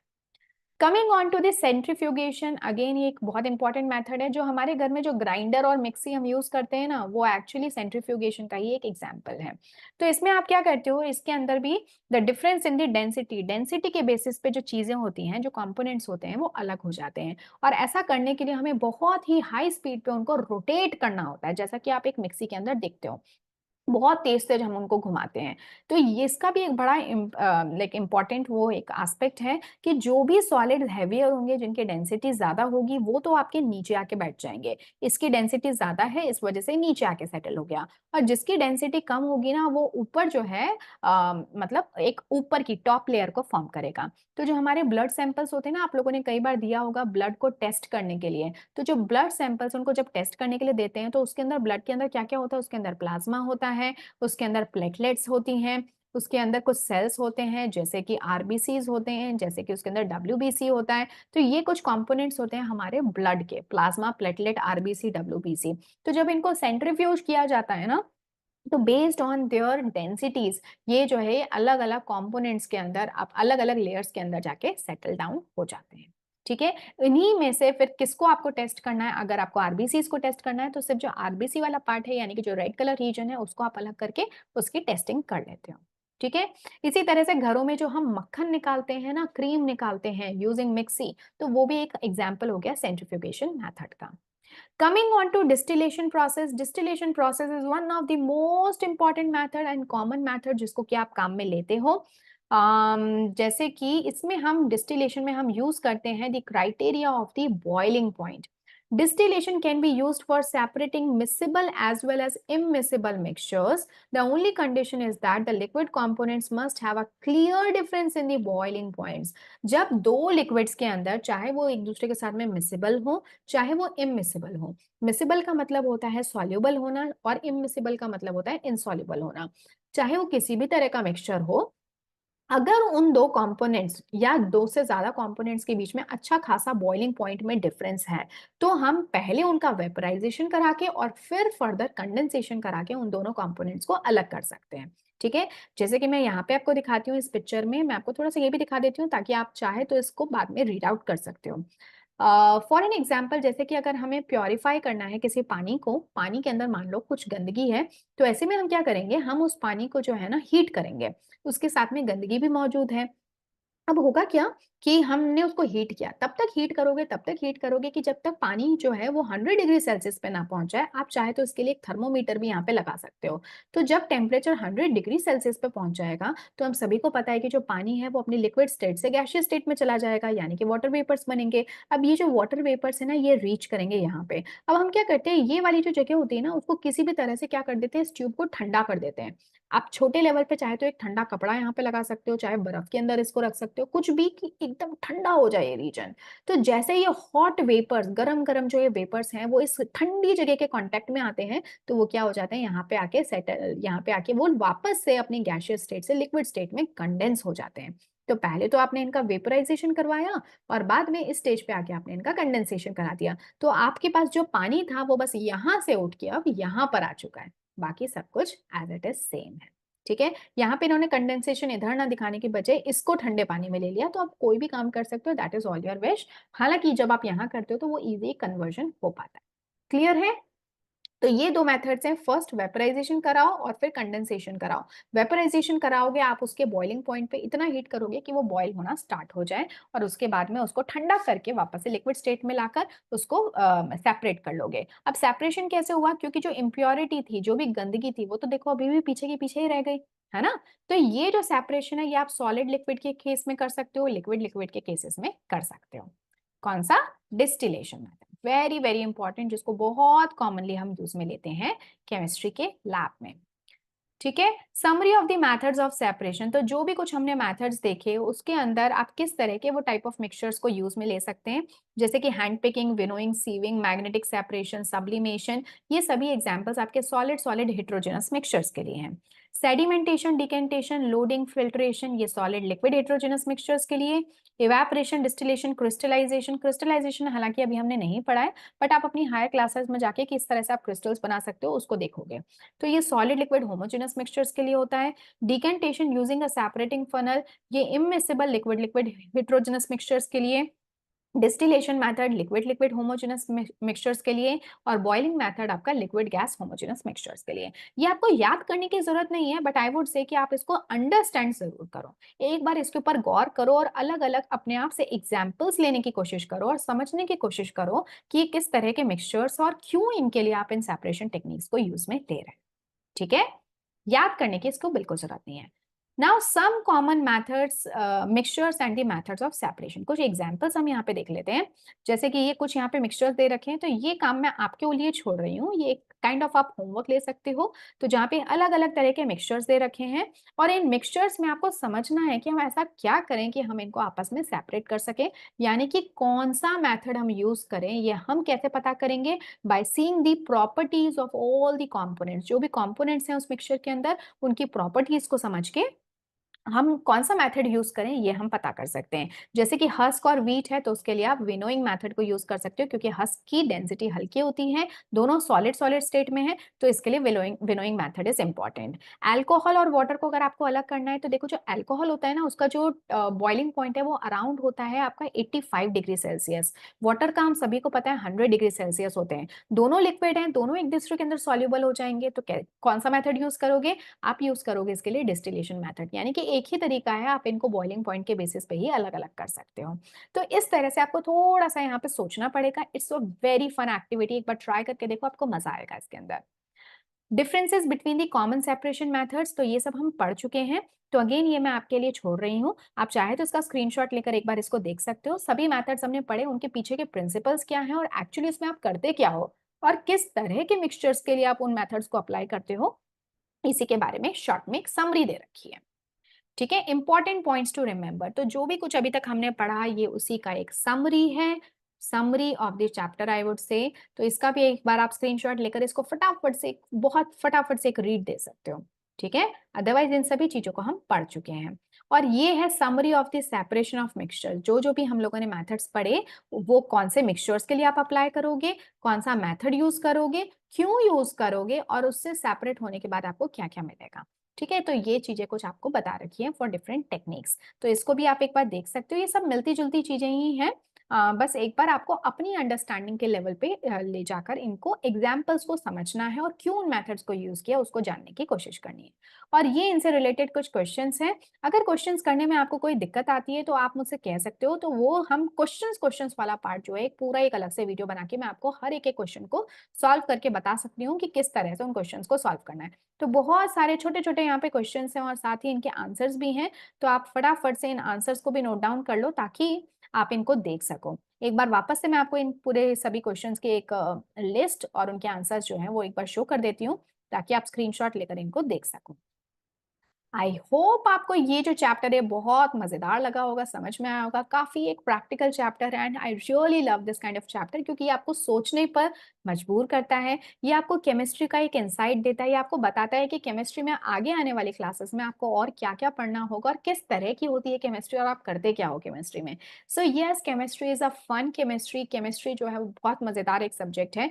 अगर आपके फंडामेंटल्स क्लियर हैं so definitely you are going to love the chemistry subject. लेकिन जो कहते हैं कि केमिस्ट्री बड़ा मुश्किल है, केमिस्ट्री में रटना पड़ता है, केमिस्ट्री तो बहुत डिफिकल्ट है, समझ ही नहीं आती है, ये तो फिजिक्स और मैथ्स से भी ज्यादा डिफिकल्ट है, मैथ्स की कैलकुलेशंस हैं, फिजिक्स के कॉन्सेप्ट्स हैं और बायोलॉजी जैसा रटना है। तो ऐसा नहीं है भाई, अगर आपके फंडामेंटल स्ट्रांग होंगे सो you will love chemistry, this is my guarantee. अब चलते हैं हम हमारी आज की रिडल पे जो कि आपके लिए सुपर सिंपल होने वाली है इस चैप्टर को पूरा पढ़ लेने के बाद। I am the solid in freezers, in rivers I can flow. My chemical formula is water. I am so important for you. Who am I? देखो, मैं सॉलिड होती हूँ इन फ्रीजर। जब हम आप फ्रिज के फ्रीजर के अंदर रखते हैं ना तो मैं सॉलिड स्टेट में होती हूँ, राइट। H2O फॉर्मूला है तो H2O की सॉलिड फॉर्म बताओ तो कौन होता है? आइस। इन रिवर्स, जब मैं नदियों में होती हूँ तो आई कैन फ्लो, यानी कि मेरे अंदर फ्लूइडिटी की प्रॉपर्टी है। ऐसा कब होता है? जब वो लिक्विड स्टेट में प्रेजेंट होता है, यानी कि जब वो वाटर की फॉर्म में प्रेजेंट होता है। मेरा केमिकल फॉर्मूला तो है H2O। और हालांकि यहाँ पे मैं एक और चीज ऐड कर दूं, वाटर वेपर, ठीक है, ये भी मैं आपको एक होमवर्क दे रही हूँ, आपको मुझे बताना है नेक्स्ट क्लास में what do you think is the difference between water vapour and steam. दोनों ही जो हैं ये वाटर की लिक्विड स्टेट को जब आप हीट करते हो तब आपको मिलता है वाटर की गैसियस स्टेट। ये जो वाटर की गैसियस स्टेट है इसी को ही आप वाटर वेपर भी कहते हो, स्टीम भी कहते हो। तो क्या ये दोनों चीजें सेम है या फिर ये डिफरेंट है, ये मुझे आपको बताना है। आपको मुझे बताना है इन दी कमेंट सेक्शन, ठीक है, कमेंट सेक्शन में देख के मुझे बताइएगा। एंड मेरा फॉर्मूला, केमिकल फॉर्मूला H2O है, यानी कि यहाँ पे हाइड्रोजन और ऑक्सीजन 2:1 रेशियो के फॉर्म में प्रेजेंट है। जहां पे मैं आपको बता दूं हाइड्रोजन का एटॉमिक मास होता है 1 और क्योंकि 2 हाइड्रोजन है तो ये कितना हो गया 2 ग्राम पर मोल। और ऑक्सीजन का जो एटॉमिक मास होता है वो होता है 16 ग्राम पर मोल और एक ही ऑक्सीजन है सो इट्स 2:16। तो इनके मास के रेशियो पे अगर आप देखोगे so the ratio is 1:8 by mass और बाय नंबर अगर आप देखोगे सो इट्स 2:1, राइट। तो ये है और I am very important for you, कहने की जरूरत नहीं है कि पानी हमारे लिए कितना इंपॉर्टेंट है। तो भाई हूं कौन मैं? सो आई एम दी वाटर, मैं ही तो हूं वो पानी। तो अब क्योंकि चैप्टर आपका कंप्लीट हो चुका है तो फटाफट से एक काम करो, एक ग्लास लो पानी की, मन करे तो उसमें कोई फ्लेवर ऐड कर दो, अदरवाइज प्लेन वाटर जो है एक ग्लास फटाफट से पी जाओ। Okay, so I will see you in my another class. और तब तक आप लोग इसको पढ़ते रहिए, इस चैप्टर को पढ़ते रहिए, जो पुराने जो मेरे चैप्टर्स हैं उनको भी आप साथ का साथ देखते रहिए। यहाँ पे जो मेरा मेन मोटो है वो ये कि अगर आप एक क्लास 6 के भी स्टूडेंट हैं तो आप केमिस्ट्री को सीधे धीरे धीरे धीरे लेकर चलें। क्योंकि मैंने बहुत बार देखा है कि बच्चे यार क्लास 12 तक पहुंच जाते हैं, कई बार कॉलेज में भी चले जाते हैं, लेकिन जो बेसिक उनके कॉन्सेप्ट्स होते हैं वही क्लियर नहीं होते। So that's why this is the series जो कि आपको क्लास 6 की केमिस्ट्री से को समझाते हुए मैं आपको ऑब्वियसली 6, 7, 8, 9, 10, 11, 12 यहाँ तक की केमिस्ट्री पे लेकर जाऊंगी। और ना सिर्फ यहाँ तक, उसके बाद में हम ग्रेजुएशन और पोस्ट ग्रेजुएशन की केमिस्ट्री को भी कवर करेंगे। बट स्टार्ट अभी हम कर रहे हैं क्लास 6 से। ओके, आई होप ये पूरी जर्नी में आप मेरे साथ रहेंगे और इसको एंजॉय करेंगे। अगर आपको एक ऐसे स्टूडेंट है जो क्लास 10th में है बट स्टिल आपको लगता है कि नहीं यार कुछ ऐसे कॉन्सेप्ट्स हैं जो मेरे पुराने क्लियर नहीं है, तो कोई बात नहीं, आप इस सीरीज का पार्ट बनो। आप इन सभी वीडियोस को फास्ट फॉरवर्ड करके या स्किप करके भी देख सकते हो। द अल्टीमेट मोटिव इज कि आपको चीजें क्लियर होनी चाहिए, फंडामेंटल्स क्लियर होने चाहिए, आप चाहे केमिस्ट्री पढ़ने के लिए किसी भी स्टेज पर खड़े हो। इट्स इंपॉर्टेंट कि आप पुरानी चीजों को जरूर ध्यान में रखें, तभी आपको डिफिकल्ट कॉन्सेप्ट्स केमिस्ट्री के अच्छे से क्लियर हो सके। With this all Sara Gyan, I would like to end this session here. So I will see you very soon in my next video. Thank you so much. Take care of yourself.